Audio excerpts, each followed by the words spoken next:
Hello guys, manggagawa kami jar ng coloring pencil. Gamit niya yung lumang jar ng stick o. Nihugasan muna namin yung jar. We clean and dry. After that, nanghanap si Mami ng stickers sa lumang coloring book ko. Nidikit namin yon sa aming jar. Titulungan ko na po yung mami ko magdikit ng sticker. Pati yung takip, nilagyan ko ng stickers para mas maganda yung jar. Gusto ko pa po nang dagdagin ng stickers.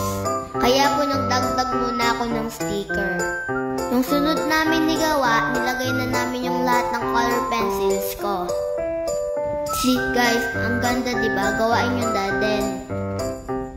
Ang ganda ng result and nang enjoy ako dito. Kaya ayan, mas magaling na kayo mang-color. Bye guys! Thank you!